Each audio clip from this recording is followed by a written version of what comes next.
가장 많이 일어나는 동티 물건이 뭐냐면 그 집안의 에서 쓰던 물건을 갖고 왔을 때입니다.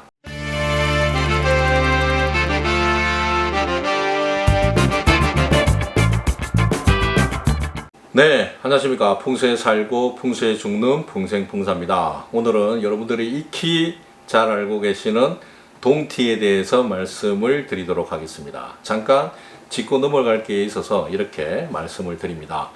동티란 거는 여러분들이 잘 알고 계시다시피 하지 말아야 할 일이나 행동을 했을 때 받는 재앙을 바로 동티라고 합니다. 특히 동티가 많이 일어나는 경우는 바로 우리 집을 지키는 수호신이라든가 아니면 뭐 그냥 우리끼리 하는 얘기로 그냥 조상신, 이 기운이 조금 다운됐을 때, 기운이 약해졌을 때를 틈타서 들어오는 게 바로 동티가 되는데, 동티가 왜 풍수하고 무슨 상관이 있냐라고 말씀을 하시는 분들이 계신데, 동티가 생기는 유형이 크게 세 가지가 있죠.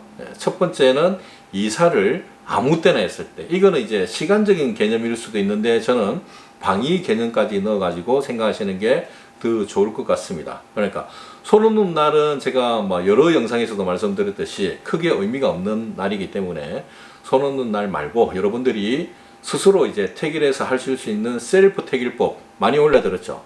그걸 보시고 내한테 굉장히 유리한 날을 택해서 택일을 하시면 됩니다.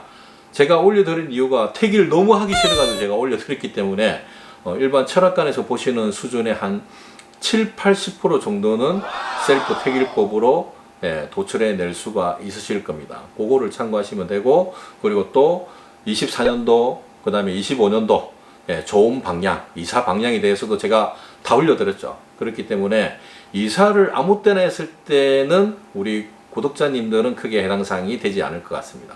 그리고 두 번째는 바로 물건을 함부로 드릴 때입니다. 요게 가장 많은 동티가 일어나는 거죠. 그 중에서도 특히 가장 많이 일어나는 동티 물건이 뭐냐면 그 집안의 주방에서 쓰던 물건을 갖고 왔을 때입니다. 출처를 모르는 곳에 주방에 있던 물건을 중고로 갖고 온다든지 사온다든지 이렇게 했을 때 가장 동티가 많이 또 일어납니다.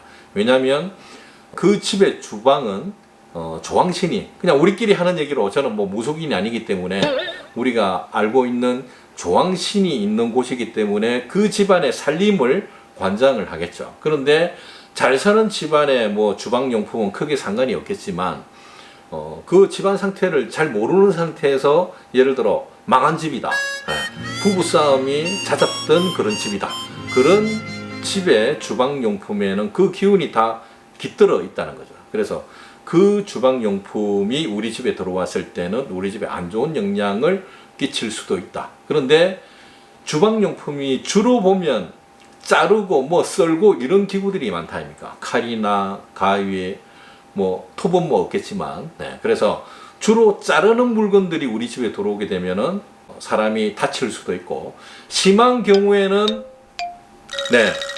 이래 될 수도 있다는 거죠. 그래서 특히나 남의 집에 있던 주방 물품들은 안 갖고 오시는 게 훨씬 더 좋을 것 같습니다.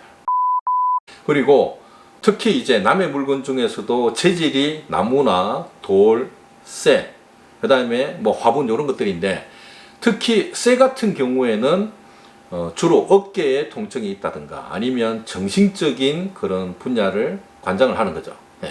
쇠가 잘못 우리 집에 들어오면은 어깨가 아프고 정신적인 문제가 있을 수 있다라고 생각을 하시면 될 것 같고, 나무가 우리 집에 잘못 들어왔을 때는 팔이나 다리가 아프고 또 관절이 이상이 있을 수도 있다는 거죠. 근데 해가 바뀌고 나서 올해는 작년보다 영 안 좋네 하는 거는 연초에 이제 그런 느낌이 들면은 그거는 이제 연도별 기륭 탓인데, 제가 말씀드리는 연도별 기둥 탓인데, 그게 아니고 지금처럼 예를 들어 뭐 7월달이나 6월달쯤에 갑자기 뭔가 식구들이 아프고 내가 안 좋은 일이 자꾸 뭔가 일이 꼬이고 하는 거는 동티일 확률이 높다는 거죠. 그래서 신중하게 그거를 생각을 하셔야 될 것 같습니다. 돌도 마찬가지로 관절에 이상이 생길 수가 있습니다. 그리고 화분은 물을 많이 먹는 화분이 들어오고 나서 술고래가 됐다는 케이스도 몇 번 봤고요. 그 다음에 바짝 마른 화분이 들어오고 나서부터 재물 융통이 안 되더라 라는 경우도 제가 느껴봤기 때문에 되도록이면 화분 자체를 잘 모르는 곳에서 이렇게 주는 화분 자체를 그냥 안 갖고 오시는 게 훨씬 더 좋을 것 같습니다. 잘 아는 언니, 잘 나가는 뭐 언니, 동생 이 주는 화분은 괜찮죠. 괜찮은데 출처를 모르는 처음 보는 사람, 당근 거래를 해서 갖고 오는 화분들은 그닥 그렇게 좋지 않을 것 같습니다. 그리고 세 번째 유형이 바로 집안을 함부로 손을 댔을 때입니다. 흔히 옛날에 우리 그 시골에 보면 울타리 잘못 고쳐가지고 갑자기 그 뒤부터 그 집안 식구들의 이가 막 흔들리는 풍치에 다 걸리는 경우도 많았고요. 울타리가 좀 딱딱하고 막아주는 역할인데 이도 보면 딱딱하고 막아준다니까. 그래서 울타리 손대고 집안의 식구들이 풍치에 걸리고 옛날 또 재래식 화장실을 그냥 덮어버리고 이걸 퍼내고 거기에 안에 흙을 메꾸고 그 다음에 이걸 메워야 되는데 그냥 보기 싫다 해가지고 그냥 있는 상태에서 그냥 바로 메워버리고 그 뒤에 뭐 부모님 돌아가시고 식구들끼리 또 병 걸리고 하는 거는 우리가 많이 들어서 알고 있습니다. 특히 또 화장실을 잘못 손대 가지고 나타나는 일은 굉장히 고치기가 어렵다는 거죠. 특히나 화장실, 그 다음에 주방 이런 거는 신중하게 공사를 하셔야 될 것 같고 24년도에 손대면 안 되는 방향, 25년도에 손대면 안 되는 방향 제가 또 영상으로 다 올려드렸죠. 영상을 한 분씩 보신 분이라면 요 세 가지 유형에 대해서는 동티는 걱정 안 하셔도 될 것 같습니다. 그리고 마지막으로 인형 진짜 3번만 닿으면 100번인데 인형 진짜 3개 이상은 집에 주인 노릇을 한다 해가지고 내가 굉장히 안 좋다고 말씀드렸죠. 아까 나무가 들어오면 팔다리 안 좋다 했고 인형 자체도 안 좋은데 이 두 개를 합친 나무 인형, 목각 인형이 있다면 얼마나 안 좋겠습니까? 그래서 주로 보면 인형과 같은 증상이 나타나는 경우가 많이 있다는 거죠. 그래서 목각 인형이다 그러면은 그냥 예를 들어서 아무것도 할 수 없는 뭐 인간이 된다든지 아니면 그와 비슷한 행동을 한다든지 뭐 그런 경우도 있고 옛날에 제가 영상으로 올려드렸지만 발레하는 인형은 내 머리가 조금 어지러울 수도 있고 그 다음에 칼이나 총 이런 거 갖고 있는 인형들이 있으면 남들하고 쉽게 싸우고 싶다든지 아니면 남들하고 갑자기 전투력이 막 생기는 그런 기분도 들고 한다는 거죠. 그래서 되도록이면 인형은 3개 이상은 안 두시는 게 나을 것 같고 버리실 때는 재활용에 함부로 버리시지 마시고 되도록이면 비닐봉지에 노잣돈식으로 동전 3개를 같이 넣어가지고 10원짜리든 뭐 50원짜리든 100원짜리든 같이 넣어가지고 우리 집에 더 이상 오지 마라.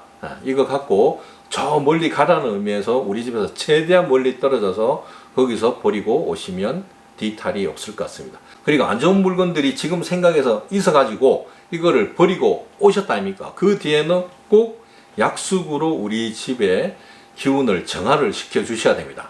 약숙을 방 중간에 넣으셔도 되고 아니면 사방에 모퉁이에 하나씩 놓으셔가지고 위에 스프링클러 안 터집니다. 제가 수시로 약숙 태우지만 스프링클러 절대 안 터집니다. 그러니까 안심하시고 조금 불안하시면 창문 조금 열은 상태에서 약숙을 좀 태워가지고 환기를 시켜주시면 될 것 같습니다. 그리고 급하게 들어와야 되는데 만약에 약숙이 없다 그러면 옛날 우리 할머니들이 하던 방식이 있습니다. 남의 물건이 들어올 때는 화장실에 하루 정도 놔뒀다가 다시 우리 집안에 들르고 하는 게 있었는데 마찬가지로 옛날에 화장실은 밖에 있었지만 지금은 아파트나 뭐 집안에 다 안에 화장실이 있다 아닙니까? 그래도 화장실에 하루 정도 이렇게 묵혀놨다가 그 다음에 있어야 할 그 장소에 배치를 하시는 것도 하나의 도움이 될 수가 있겠습니다. 네, 이상으로 오늘 준비한 영상은 이것으로 마치고 오늘 준비한 영상이 여러분들에게 단 1이라도 도움이 되셨다면 구독과 좋아요, 알람 공유까지 한번 눌러주십시오. 저는 다음 영상에서 찾아뵙겠습니다. 감사합니다.